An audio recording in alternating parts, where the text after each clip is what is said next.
So here are 5 things that could get you stoned in the Bible.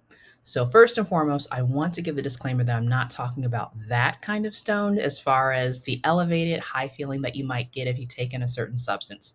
Not that kind of stoning. This is the kind of stoning where you're sitting in a circle and people are throwing stones at you, and usually pretty big stones. So number one was blasphemy, which was considered something where you were speaking disrespectfully against God's name.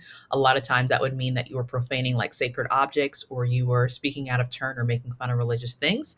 Number two was adultery, which meant that if you were caught with somebody's spouse that wasn't yours, bad thing to do, candidate for stoning. And the reason for that was because the marital covenant was sacred and it really was till death do us part. So if you didn't, follow that, stoned. Number three was idolatry. And when we think of idolatry, we oftentimes think of something that's not material, but in those times, there were like physical items and different mementos and idols that people used to physically worship and sacrifice things to.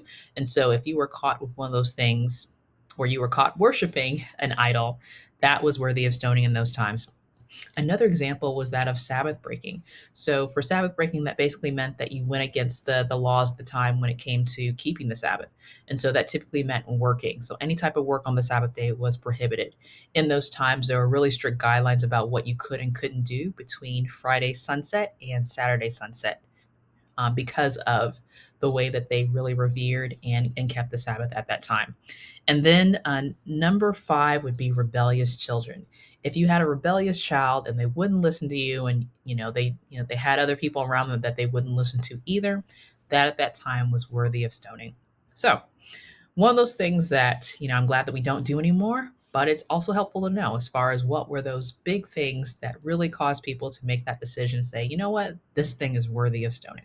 So stay tuned for more tips. Thank you so much for watching and have a great one.